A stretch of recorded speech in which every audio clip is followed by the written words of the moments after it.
Hay personajes en la Biblia que de verdad nos dejan pensando. Y Lot, del libro de Génesis, es uno de ellos. Su historia es, bueno, un lío de contradicciones que no es nada fácil de entender. Así que hoy nos vamos a meter de lleno en su vida, en esta historia increíble de un hombre que parece estar atrapado entre ser justo y, bueno, ser un desastre. ¿Cómo es posible que ambas cosas sean ciertas al mismo tiempo? Y es que, miren, por un lado, la Biblia dice una cosa de él, pero por otro, sus acciones, cuentan una historia totalmente distinta. Primero, él elige vivir en Sodoma, que era, digamos, la ciudad de la perdición. Luego, cuando una turba violenta está a su puerta, ¿cuál es su gran idea? Ofrecerles a sus propias hijas, a sus hijas vírgenes. Es algo que simplemente te deja helado. Y por si fuera poco, después de todo el drama de la destrucción, termina teniendo hijos con ellas. Uno se pregunta, ¿estamos hablando de la misma persona? Y esa es la gran pregunta que vamos a tratar de responder. ¿Cómo puede ser que a este hombre se le llame justo y al mismo tiempo haya hecho cosas pero tan terribles? ¿Será que la Biblia se contradice o hay algo más profundo que se nos está escapando? Bueno, pues vamos a averiguarlo. Ok, para poder entender la respuesta, primero tenemos que ver bien el tamaño del problema. Vamos a repasar los hechos, lo que pasó en Génesis 19, porque es la única forma de ver por qué esto de llamarlo justo suena casi imposible. Y les advierto, la historia es bastante fuerte. Todo empieza bien, ¿no? Con un acto que parece noble. Lot recibe en su casa a 2 ángeles que parecían viajeros. Pero la cosa se pone fea muy rápido. Los hombres de la ciudad rodean la casa y exigen que les entregue a sus invitados. Y aquí es donde Lot toma una decisión que es simplemente horrible. Sale y les dice, palabras más, palabras menos, miren, tengo 2 hijas que no han estado con ningún hombre. Hagan con ellas lo que quieran, pero a estos hombres no les hagan nada. Es un momento que te deja sin palabras. ¿Qué clase de padre, qué clase de persona hace algo así? Y uno pensaría que cuando le dicen, corre por tu vida que vamos a destruir este lugar, pues uno corre, ¿no? Pero Lot, no. Los ángeles le dicen que huya y el tipo duda, se queda allí parado. Tuvieron literalmente que tomarlo de la mano a él, a su esposa y a sus hijas y sacarlos a la fuerza de la ciudad. El relato dice que fue porque el Señor tuvo misericordia de ellos. O sea, los salvaron a pesar de él mismo. Y para colmo, en medio de esa huida tan caótica, su esposa desobedece, mira hacia atrás y bueno, ya sabemos cómo termina esa parte de la historia. Imagínense el panorama. Después de perderlo todo, su casa, su ciudad, su esposa, su vida entera, Lot termina en su punto más bajo. Está escondido en una cueva con sus 2 hijas, completamente aislado, aterrorizado. Un hombre totalmente roto. Y es justo ahí, en ese lugar de miedo y desesperación, donde sucede el último acto de esta tragedia, y quizás el más perturbador de todos. Sus hijas, en su desesperación, y pensando que son los únicos sobrevivientes en el mundo, arman un plan terrible para no dejar morir su linaje. La idea es emborrachar a su padre, y lo hacen 2 noches seguidas para acostarse con él. De esta unión, de este incesto, nacen 2 niños, Moab y Ben-Ami. Y ellos se convierten en los fundadores de 2 naciones enteras, los moabitas y los amonitas. Parece el cierre perfecto para una vida llena de decisiones horribles, ¿no? Un legado de pura vergüenza. Y justo cuando ya tenemos el veredicto, cuando parece que el caso contra Lot está cerradísimo, que su historia es simplemente una de pecado y tragedia, ¡pum! La Biblia da un giro totalmente inesperado. Cientos de años después, en el Nuevo Testamento, aparece una descripción de Lot que, bueno, parece que no hubiera leído el mismo libro que nosotros, y esto nos obliga a frenar y a pensarlo todo de nuevo. Escuchen esto. El apóstol Pedro, al hablar de él, no dice el desastroso Lot, ni el cobarde, ni nada de eso. Lo llama el justo Lot, así tal cual. Y no una, sino 2 veces en el mismo pasaje. Y encima dice que este hombre justo vivía con su alma atormentada por toda la maldad que veía y oía a su alrededor. Esto ya no es solo una contradicción, es un misterio gigantesco. ¿Cómo es posible? Entonces, ¿qué está pasando aquí? ¿Cómo le buscamos la lógica a este veredicto? ¿Cómo es que la Biblia puede llamar justo a un hombre que hizo todo lo que hizo? La respuesta, y esto es lo interesante, no se encuentra en analizar las acciones de Lot, sino en entender un concepto teológico mucho, mucho más grande. Un concepto que le da un nuevo significado a lo que es ser justo para Dios. Ok, para resolver la paradoja de Lot, tenemos que cambiar el chip. Tenemos que redefinir lo que entendemos por justicia en este contexto. Porque claramente no se trata de tener un historial perfecto, una vida sin mancha. No, se trata de algo totalmente distinto. No es algo que te ganas, es algo que te dan. Es un regalo, no un premio. A ver, en el pensamiento bíblico, la justicia no es algo que uno acumula haciendo cosas buenas, es más bien un estatus, como un estatus legal que Dios le da a una persona por su fe. Es como si un juez te declarara inocente, no porque no hayas hecho nada malo, sino porque alguien más pagó tu deuda. Se te declara justo o en buena relación con Dios, no por ser perfecto, sino porque Dios decide declararlo así. Y a Lot se le considera justo por la misma razón que a su tío Abraham, por su fe. Y hay un versículo que lo explica de una manera increíble. La idea central es que esa justicia no la producimos nosotros, sino que la recibimos, viene de afuera. La enseñanza es que a través de Cristo, la justicia perfecta de Dios se nos es acreditada a nosotros, a los creyentes. Es como una transacción divina. Y es este mecanismo el que permite que alguien tan imperfecto, tan lleno de errores como Lot, pueda ser visto como justo ante Dios. La palabra clave para que todo esto encaje es gracia. ¿Qué es la gracia? Es simple, un favor que no mereces. Es la bondad de Dios dada a gente que no se la ha ganado y que, siendo honestos, no se la merece. Y la historia de Lot no es solo un ejemplito de gracia. No, es el caso de estudio extremo. Es la gracia de Dios en su máxima, casi escandalosa expresión. Entonces, aquí está el punto central de todo esto. La gracia de Dios no es solo como un parche para tapar el pecado. Es más que eso. De hecho, donde el pecado es más grande, donde el fracaso humano es más oscuro, ahí es donde la gracia brilla con más fuerza. La vida de Lot, con todos sus desastres, es como un fondo completamente negro. Y sobre ese fondo, la luz de la gracia de Dios se ve increíblemente brillante. Se destaca de una forma que te deja sin palabras. Y lo más increíble es que esta gracia no solo rescató a Lot de la destrucción de Sodoma. Hizo algo más, transformó su legado, que parecía un desastre total, en algo con un significado enorme. Lo que empezó en esa cueva, en un acto de vergüenza, Dios lo usó para algo que nadie, y mucho menos Lot, se hubiera imaginado jamás. Porque la historia, créanme, no terminó en esa cueva. A ver, sigamos el hilo porque esto es impresionante. Del incesto de Lot nace su hijo Moab. Pasan las generaciones y de ese pueblo, los moabitas, sale una mujer, Ruth. Y Ruth, la moabita, termina siendo nada más y nada menos que la bisabuela del rey David, el rey más grande de Israel. Y de la línea de David, miles de años después, viene el Mesías, Jesús. ¿Se dan cuenta de la locura? Una línea que empezó en el pecado y la vergüenza más absolutos, termina siendo parte de la historia de redención más importante de la humanidad. Es la prueba de que la gracia de Dios es mucho, pero mucho más poderosa que cualquier error humano. Entonces, después de todo este viaje por el desastre, el pecado y la redención, ¿con qué nos quedamos? ¿Cuál es el mensaje final de esta historia tan intensa? Porque la vida de Lot no es solo un cuento para asustarnos, es una ilustración potentísima de una verdad que sigue siendo relevante hoy.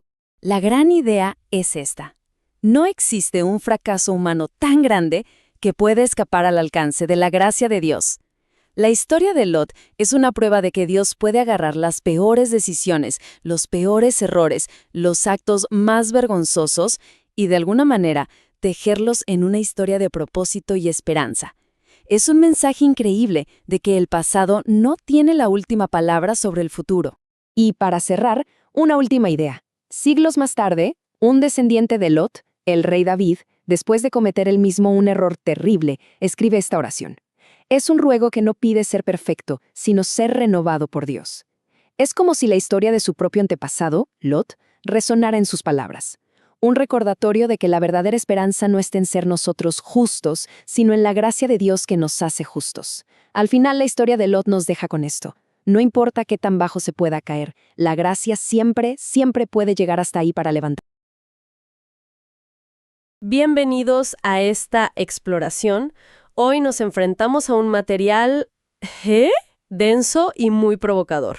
Un análisis en video del capítulo 19 del Génesis. Un capítulo complicado, sin duda. Sí, y el objetivo es doble. Primero vamos a recorrer la historia de la destrucción de Sodoma y Gomorra y el escape de Lot. Es una narrativa intensa y, seamos honestas, profundamente perturbadora. Totalmente.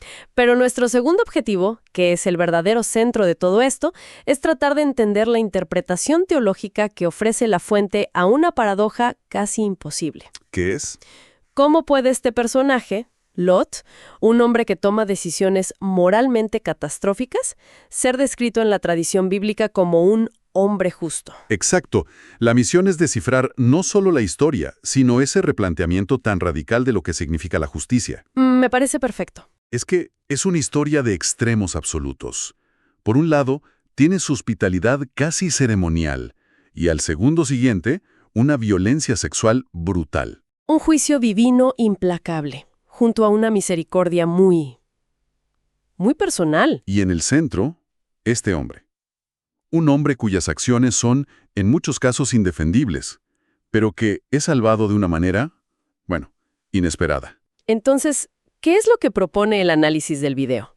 Propone que este relato no es solo una crónica, sino una pieza teológica, una diseñada para explorar la naturaleza del pecado, el concepto de la justicia por la fe y los límites o la falta de ellos de la gracia divina. De acuerdo. Empecemos por el principio entonces. La escena se abre al atardecer en Sodoma. Sí. Dos ángeles, que parecen hombres, llegan a la ciudad y Lot, que está sentado junto a la puerta, los ve. Su reacción inmediata es de una hospitalidad impecable. Se postra ante ellos, les insiste en que pasen la noche en su casa, a salvo. Y es clave que insista, porque ellos al principio se niegan. Es cierto. Planean quedarse en la plaza, pero la insistencia de Lot prevalece. Les prepara un banquete, les hornea pan. Hasta aquí, Lot parece el anfitrión perfecto, en un entorno que ya se intuye peligroso. Pero esa sensación de refugio se rompe de forma violenta. Casi instantánea. Sí. Antes de que puedan siquiera acostarse, la casa es rodeada. Y el texto es muy específico. Son todos los hombres de la ciudad, desde el más joven hasta el más viejo. Y la turba tiene una demanda explícita aterradora. Le gritan a Lot que saque a sus visitantes para abusar sexualmente de ellos. Exacto. Y aquí el análisis del video es muy directo al interpretar la depravación de la ciudad. Lo describe como una perversión sexual extrema. ¿Y cómo lo argumenta? Traza un paralelo con la maldad que provocó el diluvio. Pero el autor del video añade, y esta es su interpretación textual, que la situación en Sodoma es aún peor a través de la homosexualidad, queriendo violar a los ángeles. Entiendo. Esa es la perspectiva teológica que la fuente establece como la razón del juicio que está por venir. Exactamente. Y es en este punto donde la historia da un giro que te deja sin aliento. La reacción de Lot. En un intento por proteger a sus huéspedes, sale, cierra la puerta y le hace una oferta inconcebible a la multitud. Les dice, miren, tengo 2 hijas que todavía son vírgenes. Se las entregaré para que hagan con ellas lo que quieran, pero por favor a estos hombres no les hagan nada. Es terrible. Y este es el momento que rompe al personaje. Desde cualquier óptica de buenas obras o moralidad humana, aquí termina la historia de Lot el justo. Ofrecer a tus propias hijas a una turba es un acto monstruoso. Claro. Y el análisis del video lo pone en primer plano a propósito. Es casi como un movimiento de ajedrez teológico. Nos obliga a preguntarnos, si la justicia de un hombre no puede venir de un acto como este, entonces ¿de dónde diablos viene? Es una pregunta durísima, porque la turba ni siquiera considera su oferta. No, para nada. Lo acusan de ser un forastero que ahora quiere juzgarlos y se abalanzan sobre él. Es ahí cuando los ángeles intervienen, meten a Lot de nuevo en la casa y ciegan a los atacantes. El peligro inmediato se neutraliza, pero la sentencia sobre la ciudad ya está dictada. Correcto. Los ángeles le dan la orden. Saca toda tu familia de aquí. Porque vamos a destruir este lugar, ¿sí? Y la corrupción del entorno es tal que cuando Lot va a avisar a sus futuros yernos, el texto dice que... Ellos pensaron que estaba bromeando. Exacto. La desconexión con la realidad espiritual es total. Pero fíjate que la desconexión no es solo de los yernos. El propio Lot es un mar de dudas. Totalmente. Llega el amanecer y él todavía titubeaba. La situación es tan crítica que los ángeles tienen que agarrarlo de la mano a él, a su esposa y a sus hijas, y sacarlos a la fuerza. Y el texto lo enmarca como un acto de misericordia del Señor. O sea, no es salvado por su decisión firme y valiente. Es literalmente arrastrado hacia la salvación. Y aún así, su debilidad persiste. La orden es clara. Huye por tu vida. No mires atrás. Huye a las montañas o perecerás. Pero incluso con fuego y azufre a punto de llover del cielo, Lot negocia. Sí, es increíble. Dice que no llegará a las montañas, que tiene miedo. Pide permiso para refugiarse en una aldea cercana. Es otra concesión de la misericordia divina.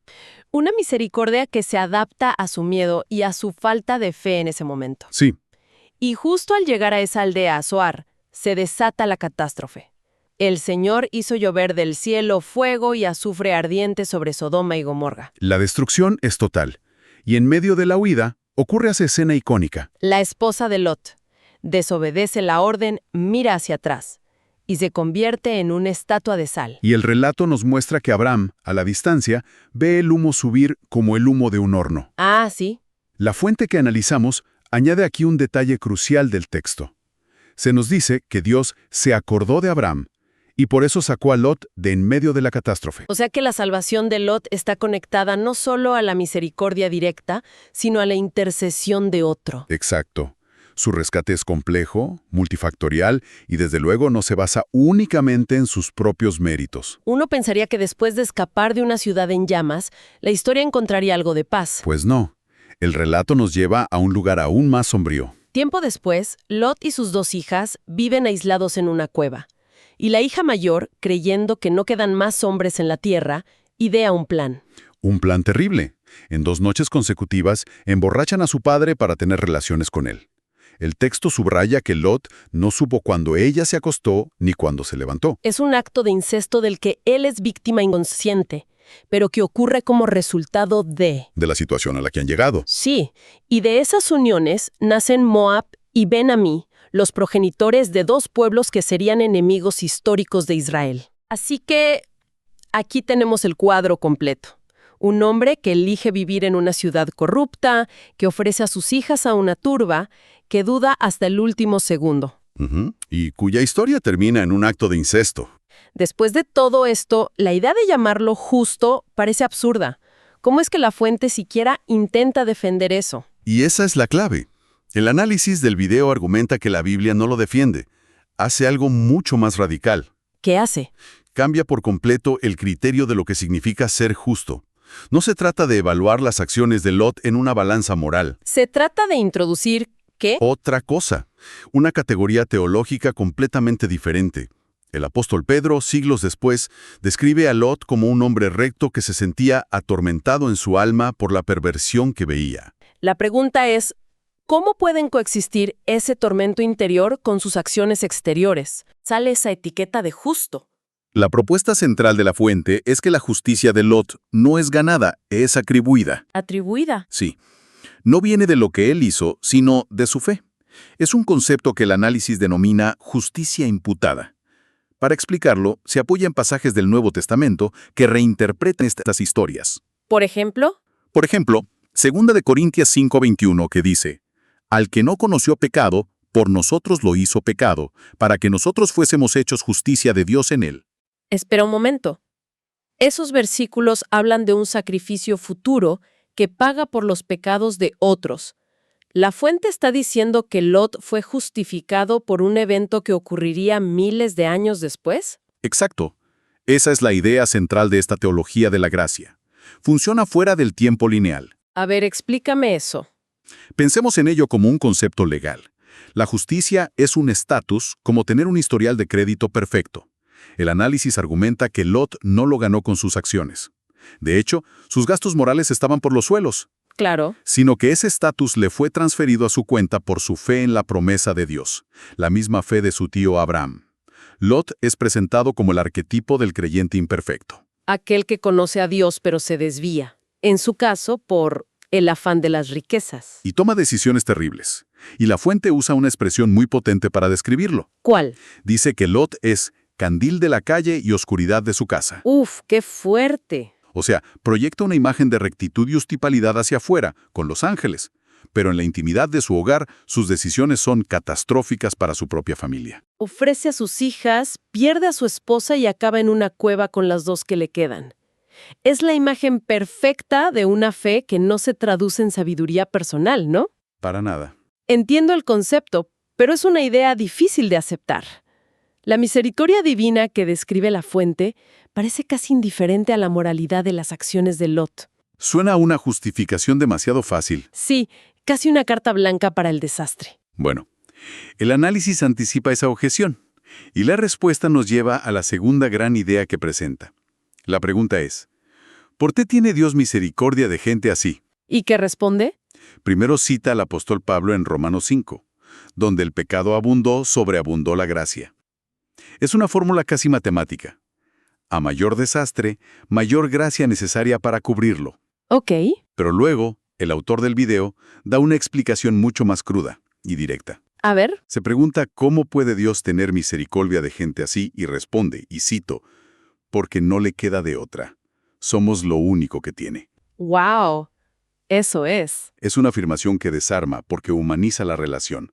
Sugiere que la misericordia no es solo un acto de poder divino, sino una consecuencia necesaria del estado caído de la humanidad.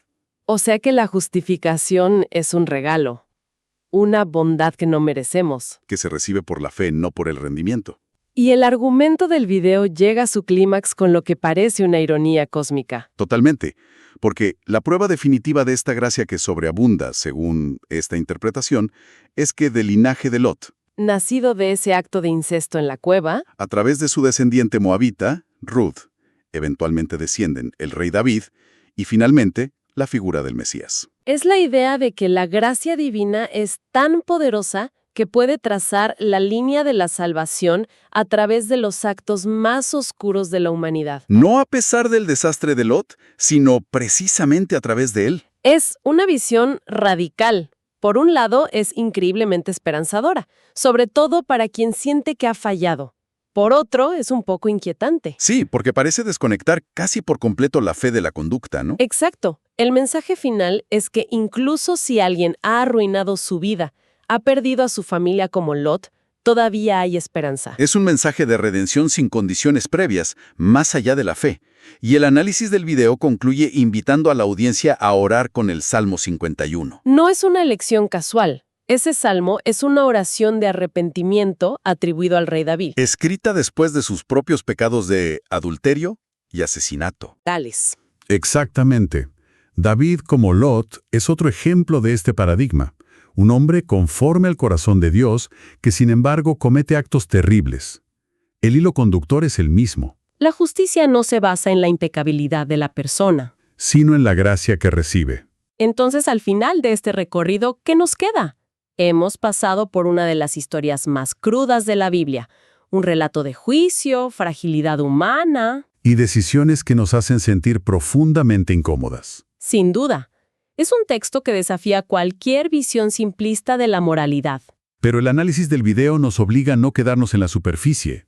Nos propone una relectura completa a través de la lente de esta teología de la gracia. La idea central es que la justicia, en este marco de pensamiento, no se gana con buenas obras, sino que se otorga por la fe, y que la misericordia puede redimir no solo los errores, sino también sus consecuencias más oscuras. Y esto nos deja con una pregunta final para reflexionar, que va más allá de la teología misma. A ver, El análisis presenta un marco donde la redención parece posible, no a pesar de las fallas humanas, sino, de alguna manera, a través de ellas. El incesto de Lot conduce al linaje del Mesías. El adulterio de David inspira uno de los salmos más profundos. ¿el pensamiento para llevarnos es? ¿Qué nos dice esto sobre cómo se reconcilian las acciones terribles de una persona con su valor fundamental o su fe? Y podemos ampliar la pregunta más allá de lo religioso. Claro. En un sentido general, ¿cómo entendemos la relación entre los errores catastróficos que alguien comete y su potencial para el perdón o la redención en nuestras propias vidas y en nuestra sociedad?